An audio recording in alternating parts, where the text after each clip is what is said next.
ओम उमा महेश्वराय नमः।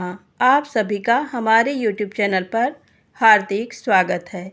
आज सुने शिवरात्रि को शिव पूजन का महत्व।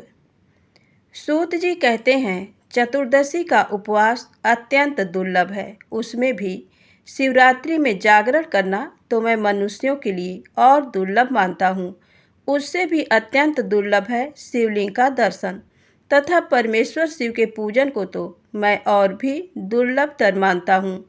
100 करोड़ जन्मों में उत्पन्न हुई पुण्य राशि के प्रभाव से कभी भगवान शंकर की बिल्व पत्र से पूजा करने का अवसर प्राप्त होता है।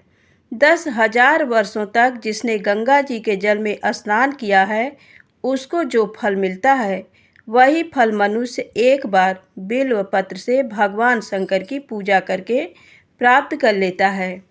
प्रत्येक युग में जो पुण्य इस संसार में लुप्त हुए हैं, वे सभी चतुर्दशी शिवरात्रि में पूर्णतः विद्यमान रहते हैं। लोक में ब्रह्मा आदि देवता और वशिष्ठ आदि मुनि इस चतुर्दशी की भूरि भूरि प्रशंसा करते हैं। इस शिवरात्रि को यदि किसी ने उपवास किया तो उसे 100 यज्ञों से अधिक पुण्य होता है। जिसने एक बिल्वपत्र से शिवलिंग का पूजन किया है, उसके पुण्य की क्षमता तीनों लोकों में कौन कर सकता है। इस विषय में एक परम सुंदर पुण्य कथा कही जाती है। इक्ष्वाकु वंश में मित्रसह नाम से प्रसिद्ध एक परम धर्मात्मा राजा हो गए हैं। वे समस्त धनुर्धारियों में श्रेष्ठ, सब अस्त्र शस्त्रों के ज्ञाता, शास्त्रज्ञ, वेदों के पारंगत विद्वान, शूरवीर, अत्यंत बली, उत्साही, नित्य उद्योगी और दया के निधान थे। राजा को शिकार खेलने का व्यसन था। एक दिन उन्होंने अपनी बहुत बड़ी सेना साथ लेकर भयंकर वन में प्रवेश किया और वहां बहुत से व्याघ्र, जंगली सूअर तथा सिंहों को अपने बाणों से बींध डाला। राजा मित्रसह रथ पर सवार हो कवच से सुरक्षित होकर वन में विचर रहे थे। उसी समय उन्होंने अग्नि के समान आकृति वाले एक निशाचर को मारा। उसका छोटा भाई दूर से ये देखकर शोकमग्न हो गया और वहीं कहीं छिप गया। भाई को मारा गया देख उसने मन ही मन इस प्रकार विचार किया, ये राजा बड़ा दुर्धर्ष वीर है, इसे छल से ही जीतना चाहिए। ऐसा निश्चय करके वह पापात्मा राक्षस मनुष्य के समान आकृति बनाकर राजा के समीप आया। राजा ने सेवा करने के लिए विनीत भाव से आए हुए उस पुरुष को देखकर अज्ञानवश उसे रसोई घर का अध्यक्ष बना दिया। तत्पश्चात राजा लौटकर अपनी पुरी को आए। महाराज मित्रसह की पत्नी मदयंती नाम से प्रसिद्ध थी। वह नल की स्त्री दमयंती के समान बड़ी पतिव्रता थी। एक दिन राजा मित्रसह ने श्राद्ध के दिन मुनिवर वशिष्ठ को निमंत्रित करके अपने घर पर बुलाया। उस समय रसोइये के रूप में राक्षस ने साग में मनुष्य का मांस मिला दिया और वही वशिष्ठ जी के आगे परोस दिया। उसे देखकर वशिष्ठ जी बोले, राजन, तुझे धिक्कार है, धिक्कार है। तू इतना दुष्ट और छली है कि मेरे आगे मनुष्य का मांस रख दिया। इस पाप के कारण तू राक्षस हो जाएगा। जब मुनि को ये मालूम हुआ कि ये सारी करतूत राक्षस की है, तब उन्होंने उस सांप को 12 वर्षों की अवधि में सीमित कर दिया। तब राजा भी कुपित होकर बोले, ये मेरी करतूत नहीं थी और ना मैं इस विषय में कुछ जानता ही था, तो भी आपने मुझे अकारण शाप दे दिया। इसलिए गुरु होने पर भी आपको मैं भी शाप देता हूँ। ऐसा कहकर राजा अंजल में जल ले गुरु को शाप देने के लिए उद्यत हुए। ये देख रानी मदयंती ने पति के चरणों में गिरकर उन्हें ऐसा करने से रोका। रानी के वचन का मान रखने के लिए राजा शाप देने से निवृत्त हो गए और उस अंजलि के जल को उन्होंने अपने दोनों पैरों पर डाल दिया। इससे राजा के दोनों पैर कलमश युक्त मलिन हो गए। तब से राजा का नाम कलमासपाद हो गया। गुरु के शाप से राजा वन में विचरने वाले राक्षस हो गए। एक दिन वन में कहीं किशोर अवस्था वाले नवविवाहित मुनि दंपति रमण कर रहे थे। उस समय उस नरभक्षी राक्षस ने तरुण मुनि कुमार को खाने के लिए पकड़ लिया, ठीक उसी तरह जैसे छोटे से मृग शिशु को कोई व्याघ्र पकड़ लेता है। राक्षस के बस में पड़े हुए अपने पति को देखकर उसकी प्यारी स्त्री करुणापूर्वक बोली, सूर्य वंश यशोधर महाराज, आप ऐसा पाप न कीजिए। आप राक्षस नहीं, अयोध्या के सम्राट हैं, रानी मदयंती के पति हैं। प्रभो, ये मेरे स्वामी मुझे प्राणों से भी अधिक प्रियतम हैं, इन्हें न खाइए। शरण में आए हुए दीन दुखी मनुष्यों को आप ही सहारा देने वाले हैं। इन महात्मा पति के बिना मेरा ये शरीर मेरे लिए महान भार है। इस मलिन पापमय पांच भौतिक शरीर से क्या सुख होगा। ये मुनि कुमार देखने को बालक हैं, किंतु वेदों के विद्वान, शांत, तपस्वी और अनेक शास्त्रों के ज्ञाता हैं। इन्हें प्राणदान देकर आपको संपूर्ण जगत की रक्षा करने का पुण्य होगा। महाराज, मैं ब्राह्मण की स्त्री हूँ, अभी बालिका हूँ, मुझ पर कृपा कीजिए। आप जैसे साधु पुरुष अनाथों, दीनों और पीड़ितों पर कृपा करने वाले होते हैं। इस प्रकार प्रार्थना करने पर भी उस निर्दयी नरभक्षी राक्षस ने उस ब्राह्मण कुमार की गर्दन मरोड़ डाली और उन्हें उदरस्थ कर लिया। तब वह पतिव्रता ब्राह्मणी अत्यंत शोक से ग्रस्त हो विलाप करने लगी। उसने पति की हड्डियों को एकत्रित करके भयंकर चिता प्रज्वलित की और पति का अनुसरण करने के लिए अग्नि में प्रवेश करते समय राक्षस रूपधारी राजा को इस प्रकार शाप दिया, अरे वो पापात्मन, तूने मेरे पति को खा लिया है, अतः तू भी जब स्त्री से समागम करेगा उसी समय तेरी मृत्यु हो जाएगी। यूँ कहकर वह पतिव्रता स्त्री चिता की आग में प्रवेश कर गई। गुरु के शाप का उपभोग करके राजा पुनः अपने स्वरूप को प्राप्त हुए और प्रसन्नतापूर्वक घर को गए। रानी मदयंती उस पतिव्रता ब्राह्मणी के शाप को जानती थीं, इसलिए वैधव्य से डरकर उन्होंने रति की इच्छा वाले पति को अपने पास आने से मना कर दिया। राजा मित्रसा राज्य के सुख भोग से विरक्त हो गए और संपूर्ण लक्ष्मी का परित्याग करके पुनः वन में चले गए। राज्य छोड़कर संपूर्ण पृथ्वी पर विचरते हुए राजा ने अपने पीछे पीछे आती हुई एक भयंकर रूप वाली पिशाची को देखा। वह ब्रह्म हत्या थी। श्रेष्ठ मुनियों के उपदेश से राजा ने उस ब्रह्म हत्या को पहचाना। उसके निवारण के लिए विरक्त चित्त वाले राजा ने अनेक वर्षों तक बहुत से क्षेत्रों में विचरण किया। फिर भी जब ब्रह्म हत्या निवृत्त नहीं हुई तब वे मिथिला में आए। इसी समय उधर आते हुए निर्मल अंतःकरण वाले गौतम मुनि को उन्होंने देखा और उनके समीप जाकर बार बार प्रणाम किया। तब मुनि श्रेष्ठ गौतम ने राजा को आशीर्वाद दे मंद मंद मुस्कुराते हुए कहा, राजन, तुम्हारे यहाँ कुशल तो है ना? तुम्हारे राज्य में कोई विघ्न बाधा तो नहीं है?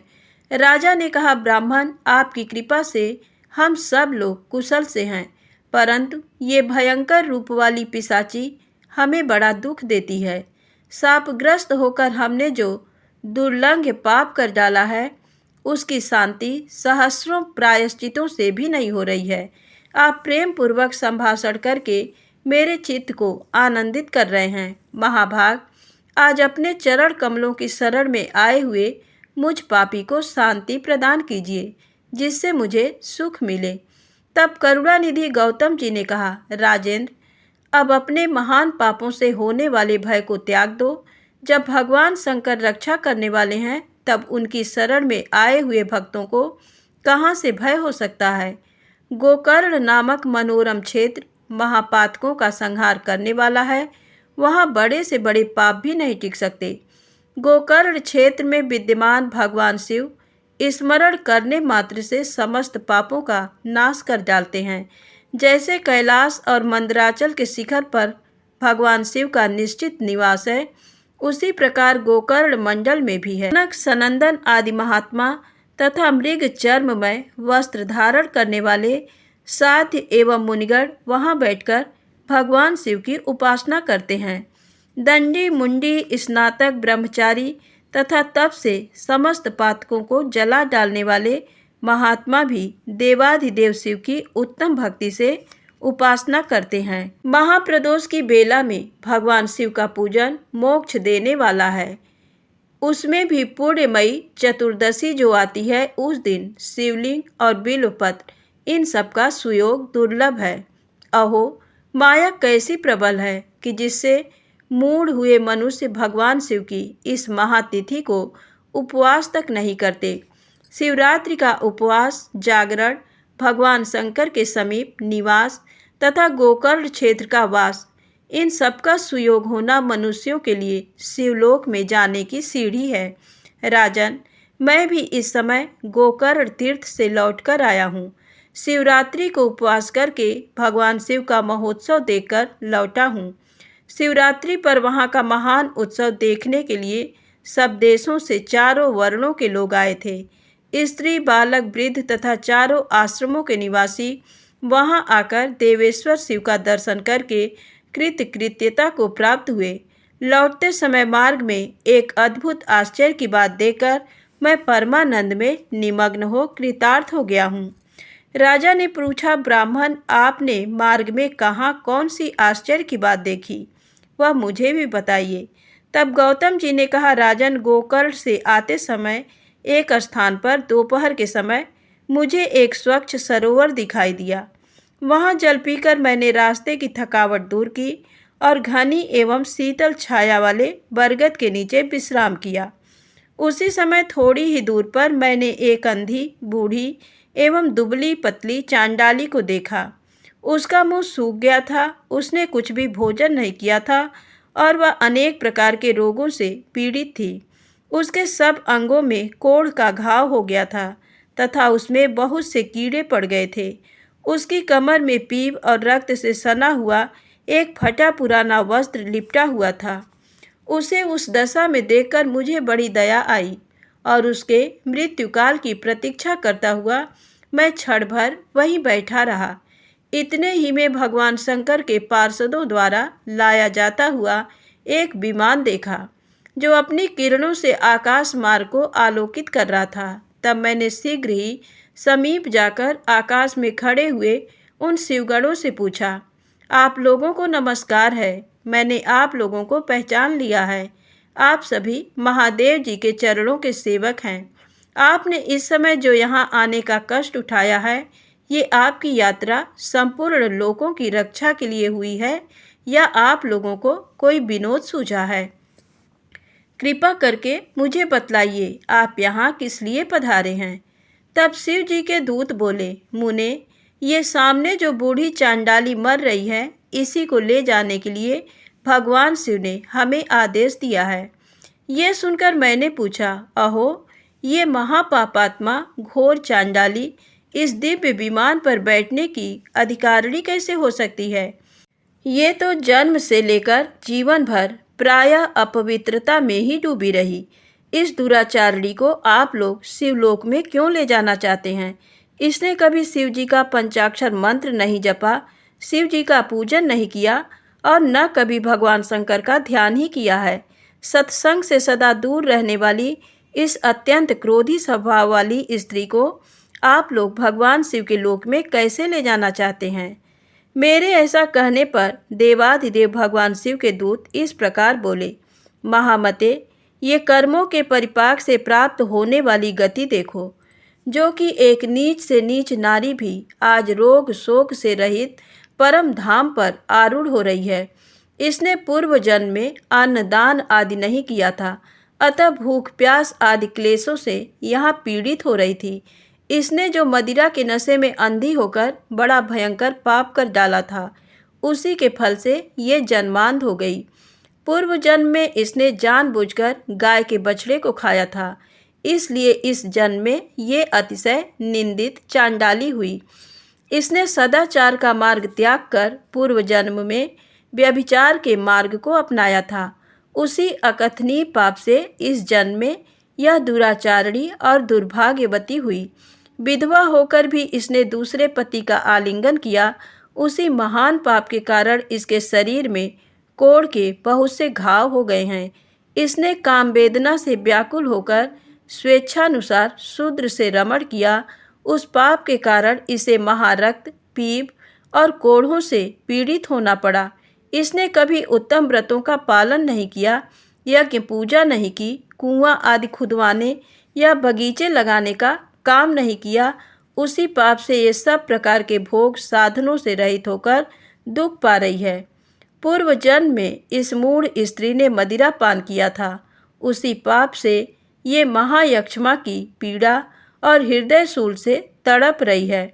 मुनि श्रेष्ठ, विवेकी महात्मा यहीं पर सब मनुष्यों में उनके संपूर्ण पाप चिन्ह देखते हैं। यहाँ जो बहुत से रोगों द्वारा पीड़ित और पुत्र तथा धन से हीन हैं, जो दुष्ट लक्षणों से क्लेश पाने वाले और लाज छोड़कर भीख मांगने वाले हैं, वस्त्र, अन्न, पान, शय्या, भूषण और अभ्यंग आदि से वंचित, कुरूप, विद्याहीन, विकल अंगों वाले, कुत्सित भोजन करने वाले, दुर्भाग्यवान, निंदित तथा दूसरों के सेवक हैं, ये सभी पूर्व जन्म में बड़े भारी पापी रहे हैं। इस प्रकार यत्न पूर्वक विचार करके और संसार के मनुष्यों के दशा देखकर विद्वान पुरुष कभी पाप नहीं करता। शिवदूतों ने कहा, मनुष्य का ये शरीर अत्यंत दुर्लभ है। इसे पाकर जो कोई भी अपना हित चाहने वाला मानव एकमात्र भगवान शिव की शरण लेता है, एक चित्त होकर उन्हीं का ध्यान करता है, वह समस्त पातकों से तर जाता है। पहले इस दुराचारिणी स्त्री के मुख से असावधानी में शिव जी का नाम उच्चारित हुआ है। श्री गोकर्ण क्षेत्र में शिवरात्रि को उपवास करके रात में इसने जागरण किया और शिव जी के मस्तक पर बिल्व पत्र चढ़ाया है। उसी का जो उत्तम फल है उसे ये आज भोगने जा रही है। ये सब तुम अपनी आंखों देखते हो। गौतम जी कहते हैं, राजन, इस प्रकार कहकर उन शिवदूतों ने उस चांडाल की योनि से जीव को खींचकर उसे दिव्य तेज से संपन्न कर दिया। उस नारी को दिव्य शरीर की प्राप्ति हुई और वह तेज की राशि से उद्भासित हो उठी। तत्पश्चात शिव के दूतों ने प्रसन्न होकर उसे विमान पर बैठाया। वह परम उदार रूप और लावण्य से सुशोभित तथा दिव्य वस्त्र धारण करने वाली हो गई। उसकी देह से सबोर दिव्य सुगंध और दिव्य प्रकाश फैल रहे थे। वह विमान पर बैठी हुई शिव जी के चरणार बिंदों का स्मरण कर रही थी। उसे वे पार्षद भगवान महादेव जी के समीप ले गए। उस समय सब लोकपाल आश्चर्यचकित होकर ये सब देख रहे थे। गौतम मुनि ने कहा, राजेंद्र, इसी प्रकार तुम भी गोकर्ण क्षेत्र में भगवान शंकर के स्थान पर जाकर उनके दर्शन से समस्त पाप राशि का निवारण करो और कृतकृत्य हो जाओ। वहाँ स्नान करके महाबल शिव की पूजा करो और शिव चतुर्दशी को एकाग्रता पूर्वक उपवास करके रात्रि में जागरण तथा बिल्व पत्रों द्वारा भगवान शंकर का पूजन करो। इससे तुम सब पापों से मुक्त होकर शिव लोक को प्राप्त करोगे। ऐसा कहकर मुनिवर गौतम प्रसन्नता पूर्वक मिथिलापुरी को चले गए तथा राजा मित्र सह गोकर्ण क्षेत्र में आए। वहाँ महाबल नाम से प्रसिद्ध महादेव जी का दर्शन और पूजन करने से उनकी समस्त पाप राशि धुल गई। उन्होंने भगवान शिव के परम धाम को प्राप्त कर लिया। जो मनुष्य भगवान शिव की इस मनोहर कथा को प्रतिदिन भक्तिपूर्वक सुनता अथवा सुनाता है, वह परम गति को प्राप्त होता है। तो प्रेम से बोले शंकर भगवान की जय हो। दोस्तों, वीडियो पसंद आए तो कृपया लाइक अवश्य करें, चैनल को सब्सक्राइब करें। जय माता दी, जय भोलेनाथ।